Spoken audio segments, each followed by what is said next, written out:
God, I made it. I have actually fallen off a stage before, so it's my greatest fear, climbing stairs in front of people. Thank you so much for having me. How amazing is this? How surreal is this? And who am I? Who am I? Right, Onjali Raúf. I am a children's author. I do some work in between, where I go to refugee camps and work in women's shelters, and I get to go into schools and meet incredible children who give me so much hope. And we are here today to talk about hope and Hay Festival and celebrate 35 years of genius. But before I do that, I just want to assure you that I'm number one on this bill for two reasons. Number one, I have been fasting, it's Ramadan, so come in about 24 minutes, I will turn into Gollum and be eating and drinking like a beast over there. And the wonderful organisers kind of put this into their mind and thought, okay, let's get her on first so she doesn't faint. And the second reason is I will set the bar so low that nobody coming up after me is going to be worried at all. So thank you, don't worry, you're good, you're safe. Right, so we are here to talk about hope, and we're here to talk about the Hay Festival. And for me, those words, Hay Festival and hope, are really interlinked. They're not separable in any way in my mind. And the reason for that is because the Hay Festival, aside from being around for 35 years, which is most of my life plus a 5-year-old baby, has been such a huge factor in the reason why I wanted to be an author. And to explain how that came to be, I'm going to take you back to 1998. When I say 1998 to kids, they immediately start to look up Age UK to see which shelter I should belong in. So I'm really glad that I'm in an audience where 1998 was not that long ago. And if you remember 1998, NSYNC and Backstreet Boys were around, Spice Girls weren't doing too bad, it was pretty cool and also really cheesy. But 1998, I was 17, and one weekend, my mum, who's a lovely, wonderful, short Bengali woman who has the most boring job on the planet, she's an auditor for a local council, was given the task of driving up to Glasbury, which is about 10 minutes away from the Hay Festival. Now, growing up as I did in East London, I had never been to a book festival. I didn't really know about Hay at all. But my mum, was pretty much convinced that she was going to die on the road to Wales. Slightly racist, but let's not go there. And she wanted a witness to make sure that there was someone present in the car with her if that ever happened, because apparently, according to her, the Welsh don't know how to do road barriers. So she picked me, her eldest child, to be the witness for this journey. So I accompanied my mum, I got into our little Nissan Micra, got into the car, and just to add, my mum has vertigo, so she thought she was going to die off a cliff edge, that there would be a cliff edge, that she would just, the signs would not warn her that there was a cliff edge and she would die that way. So I got into the car, we went to Glasbury, and her job was to be there for 4 days auditing this kind of outdoor experience that children from Ilford go to when they're very lucky and get to go there for the summer holidays. So she was doing her audit, and everywhere I went in Glasbury, I was on my own, 17, I could walk around on my own, I saw posters for this book festival called Hay. And it blew my mind that there was a festival for books that I could go to, possibly.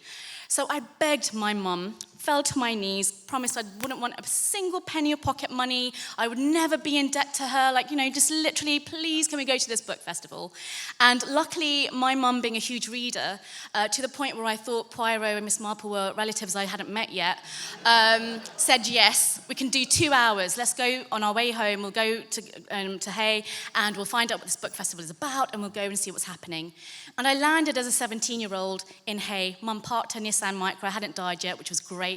And the first thing I noticed, and I think this is what sealed for me what Hay means, the first thing I noticed was, apart from the sign you see going into Hay, which is, this is a book about, this is a town for books, was a book bus stop, where there were books and a little box for coins, and a little sign saying, anyone is free to take a book, just put what you want in the box.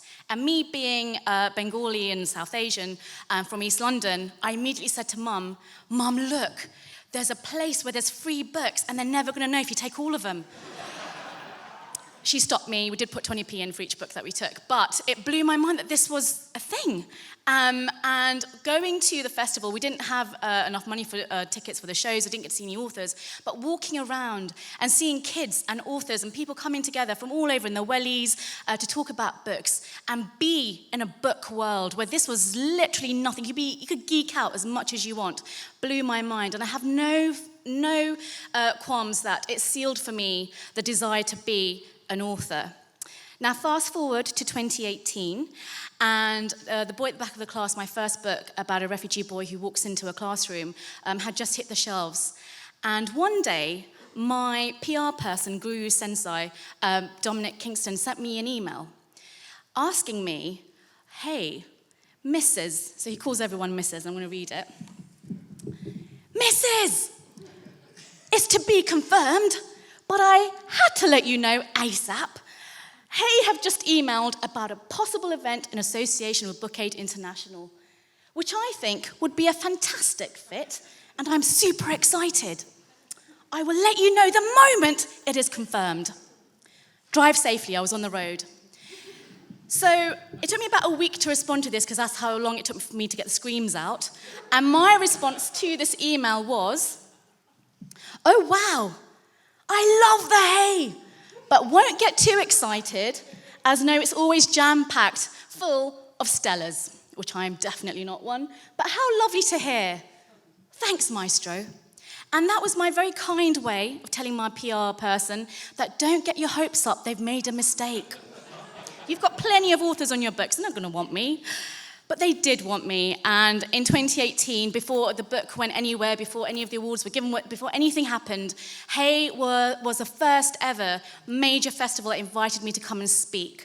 And I couldn't believe that I got to tell my mum, hey mum, remember that drive you took to Glastonbury where you thought you were going to die? Guess what? The festival that we went to have invited me to come and speak. And I've been doing that since 2018. And for any author out there who is writing or has just been published, the hope that not only will your book be read, that it'll be published somewhere and that someone will pick it up, but the hope that you'll be invited to a place that you have revered for so long is, something that I know authors carry in their hearts. And to be invited to the Hay Festival to speak, as I'm doing right now, this may be my last chance, has been pretty epic. Now I'm going to end. I know she's ringing. Dominic would kill me. My next book is called Hope on the Horizon, very apt. And it's empty because I'm late with all my manuscripts. They didn't have time to send me a proof. It's one of the hopes that authors live with is that they will meet their deadlines, and that never happens. So, but in this book, I tell children about Dorothy from The Wizard of Oz, and about how easy it is to have hope when that road is clear, when that yellow brick road is glistening, and there's no flying witches or monkeys out to get you. But hope when we have, in a world where we're going through so much, and our children are going through so much and seeing so much, it's even more important we hang on to it. And for places like this and moments like this is where hope comes together. So thank you for having me again. And it may be my last time, but if it is, what a glorious last time. Thank you so much.